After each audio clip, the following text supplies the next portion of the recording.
We keep focusing on trying to make the Olympic Games and mega sporting events environmentally sustainable. Eventually, the costs are going to get too high and we're going to render them obsolete. Hi, Isabella here. I'm an editor at Shadow, and we're back with our series Representing the Problem, where we work through various problem statements and unpack what they are really asking us to look at and find new solutions to them. In today's video, we're looking at the Olympic Games and the supposed problem of whether the efforts to make them more sustainable are worth the risks and consequences and costs that come along with them. Now, since the 1990s, the International Olympic Committee has been talking a lot about making the games more sustainable and trying to embed sustainability. At Paris 2024, France was trying to drum up a lot of hype around this. They had reused materials that they were using, vegan options in the cafeteria, limitations on fresh construction, and a bunch of other initiatives. And of course, we can't forget that back in Tokyo 2020, medals were made from things like old phones, podiums were made from recycled plastic, and there were also all of the headlines about the cardboard bed situation. But what was the real impact of all of these initiatives around sustainability?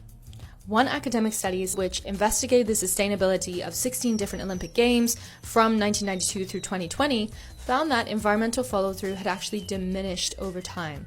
The four least sustainable Olympics, Sochi 2014, Rio 2016, Tokyo 2020, and the London 2012 Games, were all recent. So yes, there have been incremental changes made in the name of sustainability, but obviously they are not matching the scope, the speed that we are requiring. And please don't even get me started on the whole greenwashing situation with the various different sponsors and partners that we have seen in the Olympic arenas over the last few years. Toyota being one of them, which the Paris Olympics got a lot of heat for, given the fact that the car maker is one of the world's biggest polluters.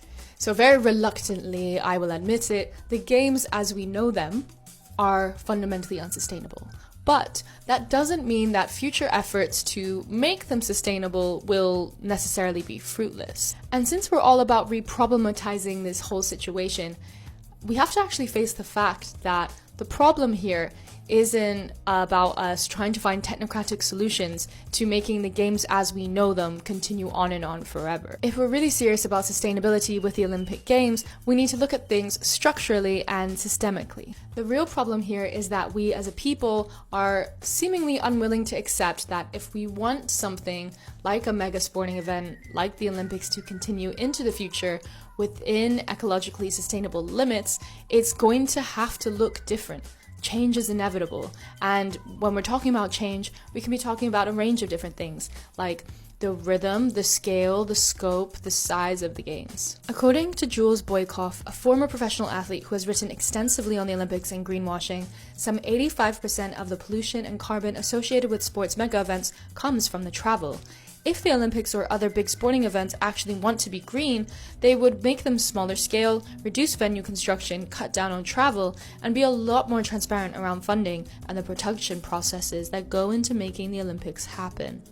And this brings me on to my second point about these supposed risks and consequences that are associated with trying to make the Olympics more green.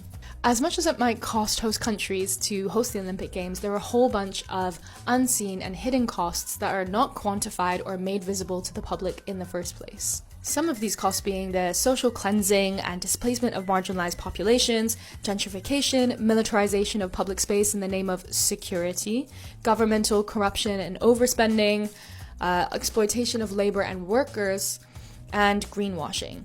There have been so many protests at the Olympic Games for many years around the topic of gentrification and displacement, and the Olympics are notorious for being a pretext for host countries to get all sorts of special weapons and policing practices normalized as part of the preparation, and which eventually overstay their welcome, and these become normalized as part of policing practices after the Games as well. In effect, driving up police budgets. So that's a cost right there already. Not to mention the fact that climate change is a cost to the existence of the Olympics themselves, as sport, its events, athletes, and fans are especially vulnerable to climate breakdown, with extreme weather conditions disrupting events and training, health risks to athletes, especially with heat-related illnesses, water shortages, damage to infrastructure. The list goes on and on. In conclusion, acknowledging that existing incremental efforts at sustainability are flawed doesn't mean that the overall idea of aiming for sustainability in the context of sporting events is flawed as well. The problem here is that realistically, if we want the Olympics to continue within ecologically realistic limits, we're going to have to accept that they will change in form and scale. Only by challenging and addressing these systemic issues can we have any hope of preserving the tradition of the Olympics in the long term. Because let's be very real, the Olympic Games cannot continue in a world on fire.